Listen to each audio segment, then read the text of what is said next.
বিশেষ তাৎপৰ্যপূৰ্ণ কথা হ'ল এই তিনিখন লিপিৰ সময়সীমা মাজৰ ব্যৱধান আছে 461 বছৰ।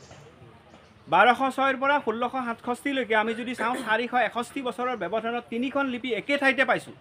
এইটো এটা অতি তাৎপৰ্যপূৰ্ণ কথা, কাৰণ এই 461 বছৰৰ যিটো 4টা শতিকাৰ যিটো ইতিহাস, সেই ইতিহাস এই সমগ্ৰ এই অঞ্চলটোতে সেই ইতিহাসে এই তিনিখন লিপিয়ে নিৰ্ণয় কৰে। প্ৰকাশ কৰিলে যে তেওঁলোকে চৰাইদেউৰ লগতে এটা দিন ইয়াতো তেওঁলোকে এটা সভা অনুষ্ঠিত কৰিব। এইটোৰ উদ্দেশ্য হ'ল এটা আমি সকলোৰে জনমানসত কানাই বৰশী বোৱা শিলালিপিৰ কথা কিছু জনোৱা। ইয়াতে আমাৰ জিলা আয়ুক্তই যি উদ্যোগ লৈছে সেই উদ্যোগত আমি সঁহাৰি জনাম। আৰু তেখেত এজন কি ক'ম, ডিচিবিলাকৰ চাকৰিটো কেনেকুৱা জানে, এই ডম্বৰুৰ মাছ টুকুৰা নিচিনা, ওপৰতো বজাব পাৰে তলতো বজাব পাৰে, গম পাইছে। এওঁলোকে যেনেকৈ চলাব সেইধৰণে চলিব লাগে। বহুত মানুহ আমি মোৰ এটাই কাম, মই চিটাৰ ভাইচ প্ৰেচিডেণ্ট হিচাপে এইটো সঁচাকৈ এটা উদ্ভাৱনৰ বস্তুৱেই। ই মানে প্ৰায় মৃত অৱস্থালৈ গৈছিলে, ইয়াক উদ্ভাৱন কৰিব লাগে। আমাৰ হৈছে কি মানে চিটাৰ হৈছে কি মানে ইন'ভেশ্যন এণ্ড কি কয় ট্ৰেন্সফৰ্মেশ্যন। গতিকে এইটোৰ কাৰণে আমি যিখিনি অৰ্থ ব্যৱস্থা কৰিব লাগে সেইখিনি মানে লায়ন শ্বেয়াৰ আমি দিম ইয়াৰ পৰা, আমাৰ ফালৰ পৰা দেই। এইটোৱে প্ৰধান কথা ক'বলগীয়া। পৰ্যটন ক্ষেত্ৰ হিচাপে পৰ্যটন ক্ষেত্ৰতো হ'বই, অট'মেটিকেলি হ'ব। কেলৈ ইয়ালৈতো আপোনাৰ মণিকেশ্বৰ দেউললৈ মানুহে তীৰ্থস্থানলৈ আহে, লগত আপোনাৰ আছে কি কয় দৌল গোবিন্দ আছে, তাৰোপৰি এই যে অশ্বক্লান্তততো আমি তাহানি বহুত মানুহ আহে ইয়ালৈ পিতৃ শ্ৰাদ্ধ কৰিবলৈ। বৰ বিখ্যাত জেগা এইটো। আৰু এতিয়া বিশেষকৈ এই যে ব্ৰিজখন কৰি দিছে মুখ্যমন্ত্ৰী ডাঙৰীয়াই উত্তৰ গুৱাহাটীলৈ, সেইখনৰ কাৰণে অহাটো সহজ হৈ পৰিল নহয়।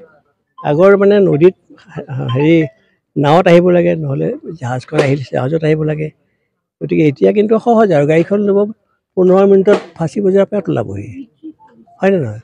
গতিকে এই গোটেইখিনি কথা পাৰিপাৰ্শ্বিকভাৱে চিন্তা কৰিলে এই জেগাটোৰ মাহাত্য আছে, স্থান মাহাত্য বুলি কৈছোঁ তোক।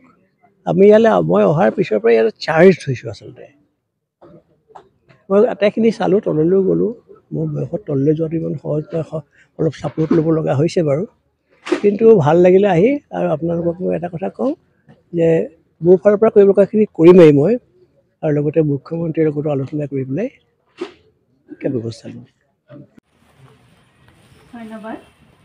বিশ্ব ঐতিহ্য সপ্তাহ প্ৰত্নতত্ত্ব সঞ্চালকালয়ৰ ফালৰ পৰা সপ্তাহজোৰা অনুষ্ঠান অনুষ্ঠিত হৈছে, আৰু এইবাৰ প্ৰধানকৈ তেওঁলোকে অনুষ্ঠিত কৰিছে চৰাইদেউ বিশ্ব ঐতিহ্য ক্ষেত্ৰত।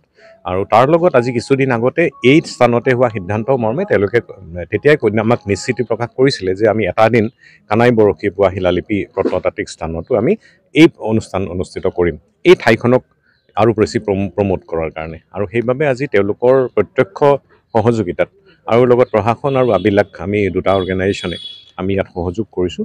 আৰু আমাৰ উদ্দেশ্য হ'ল এই ঠাইখনক আৰু বেছি ইয়াত প্ৰসিদ্ধি লাভ কৰোৱা, মানুহৰ অন্ততঃ আগ্ৰহ জন্মোৱা, আৰু এই ঠাইখনৰ অলপ আমাৰ যিটো চিটা ভাইচ চেয়াৰমেন ছাৰে কৈছে, নাৰায়ণ বৰকটকী ছাৰে, তেখেতৰ লগত আমি কথা পাতিছিলোঁ আৰু তেখেত খুব আগ্ৰহ প্ৰকাশ কৰিছিলে। আৰু আজি আমাৰ লগত তেখেতে আমাৰ অনুৰোধ ক্ৰমে তেখেতে আজি ইয়াত আহি উপস্থিতো হৈছে, আৰু তেখেতে আটাইকেইখন শিলালিপি নিজে প্ৰত্যক্ষ কৰিছে।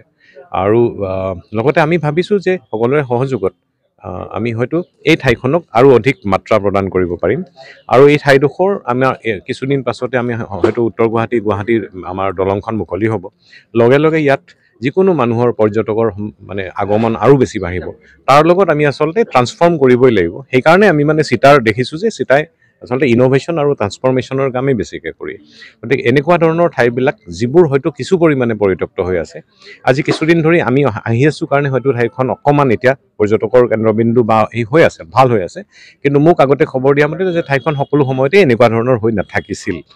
গতিকে সেইকাৰণে আমাৰ উদ্দেশ্য হ'ল যে ঠাইখন সঁচাকৈ প্ৰত্যেক দিনেই আকৰ্ষণৰ কেন্দ্ৰবিন্দু হৈ ৰখা, আৰু ইয়াৰে লগতে অকল এইটো নহয়, উত্তৰ গুৱাহাটীৰ সমগ্ৰ যিবোৰ পৰ্যটকৰ আকৰ্ষণৰ কেন্দ্ৰবিন্দু, সেই আটাইখিনি যাতে আমি আকৰ্ষণীয় ৰূপত উপস্থাপন কৰিব পাৰোঁ, সেই প্ৰচেষ্টা আমি হাতত লৈছোঁ।